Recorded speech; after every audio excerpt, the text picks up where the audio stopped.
just give us your perspective of the South African ICT environment and climate. We've got three major operators, MTN, Vodacom and Cell C, and many see them as operating as an oligopoly, especially the first two, Vodacom and MTN.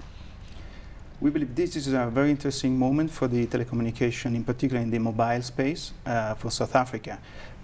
What Bain finds as a particularly interesting fact is that the churn rate it's incredibly high. It's as up as 47% in the prepaid area, which is basically 80% of the market, which means that every operator has to buy in every 2 years, again, his entire customer base, which is wasting hundreds of millions of rands and increasing the complexity of the organizations. And another fact that is increasing the tension now in the mobile space is the expected entrance for Telecom to come back to the mobile space. And Telecom is very strong in the corporate area because it's the incumbent in the fixed line business. All right, talking about this churn process, why is it that we don't have loyalty to brand, do you think? It has a lot to do with the differentiation. So the smart player, what does he do in a saturated market like this is now? He creates a differentiation. So he points out what are the customer that he wants to maintain, so a customer segmentation, and create a specific offer for that specific customer segment. And of course, they are going after the most profitable and the loyal clients. And differentiating the offer means creating a new set of services, changing the full customer experience from when he begins to join the operator in the shop and the post-sales. Right. We've got a huge issue at the moment in terms of interconnect fees, and that's been really a pressure that the consumer has been bearing. We know that the three companies unilaterally drop prices, but what they also want is that the regulator must put a moratorium on reviewing interconnect fees over the next 3 years. That debate is ongoing. So there's a bit of tension between the regulator and the mobile operators over interconnect fees, and the consumer somewhere in the middle. What do you make of that? Yeah, internet connect fees has not much to do with the final price that the customer is paying. Interconnect fees is a zero-sum base game they play among themselves. Normally, when the interconnect fees goes down, the one who has the least, the smallest customer base is the one which is leveraging. So in this case, would be probably in the future Telecom to leverage because he's paying less for using the other players' network. But again, in this case, the pricing wouldn't be the right way to win the competition in the market, but the differentiation would be because pricing, if you lower the price, everybody's going to follow you, and this will not make anything on your customer base or profitability. You keep on mentioning Telecom, and that's the one wild card I think that exists in South Africa, is the fixed line operator moving into the mobile space. They don't quite have a partner to move into the sector with and try to leverage the network and the data services. And their track record in terms of efficiency is very, very weak. So what are the chances for Telecom?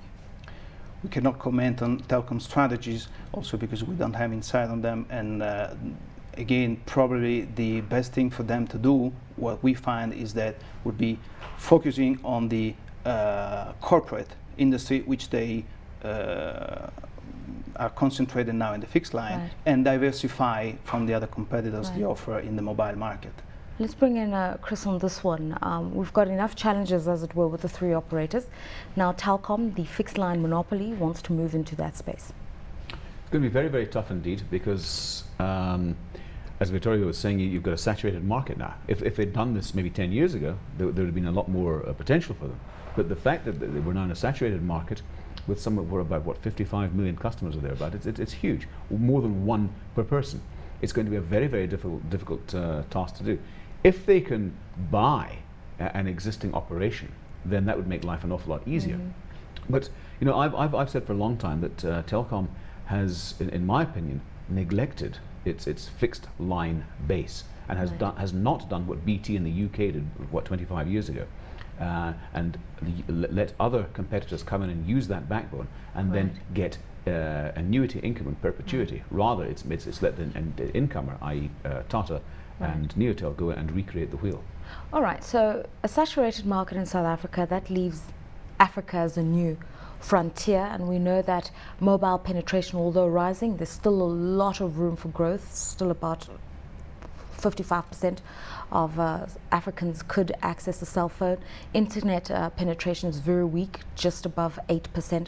So there's a lot of opportunity for wireless and for data services moving into Africa. Do you think that the cell phone operators in South Africa are doing enough to enter that space, with the exception of MTN? Yes, MTN is very diversified geographically, and Vodafone will do that as far as she's now out of the telecom space. Yeah. Yes, definitely Africa is a major platform for South African companies to serve. I believe they still have to win the competition here to be able to create the cash flows that are necessary to invest in those countries. Also because the market here is already here and it's growing. In the other parts of Africa, it's not like so. What sort of consolidation are we likely to see in the sector under these circumstances, do you think? In the mobile industry, I don't foresee any consolidation. There might be, yes, an acquisition, as we were saying before.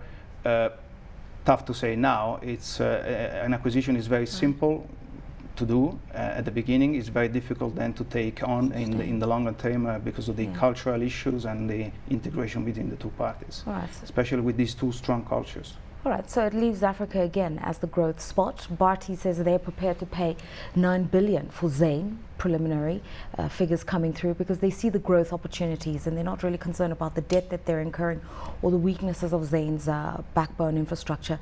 The growth potential is tremendous and they want to be in that space. So Vodacom, MTN, Cell C, if they ever move into Africa, are going to be competing with some of these ICT giants in the rest of Africa.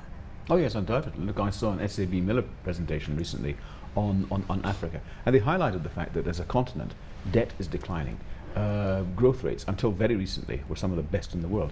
So it's no coincidence that the big players are eyeing up Africa as being the final frontier, the new area to get into. And the guys who've got the first mover advantage, MTN, they're sitting very, very pretty indeed. We have to bear in mind, though, there are some very profound logistical issues going into the rest of Africa, and not the least of which is electricity supply, for example. Putting up your towers is one thing, getting them energized is quite another. So yes, the potential is there, but it's not quite as easy as in many other jurisdictions. Right. And just a final question to you, Vittorio. I mean, everybody's starting to talk new generation technologies, 3G, data services. We're beginning to see all these undersea water cables, undersea cables coming up to try to boost broadband, especially in East Africa. We've got MIN1 in West Africa. What additional opportunities does that provide? Yes, thank you, Rada. This is very interesting because, yes, a lot has been done so far. The Infracom on the West Coast, the Seacom on the East Coast, and so now South Africa is linked with the rest of the world. A lot of investment has been done in South Africa from the mobile players in particular, all the WiMAX, 3G, HD, SPA. What Bain finds is that probably at the end of this process, just a small part of South African population will have access to broadband, being it mobile or fixed, which is not actually what you want to do in a country like this, which has to grow and create a middle class, which is sustaining the long-term growth of the economy, like in Brazil is happening now. And this is also has a lot to do with developing South Africa as a platform to go in Africa. A lot of American and Asiatic large global corporations are deciding now if to put their African headquarters in South Africa or in Dubai or in Kenya, for example. So having a real developed country, which is not just Centon or Cape Town, but the whole country, is really key to achieve that competitive position against the other countries.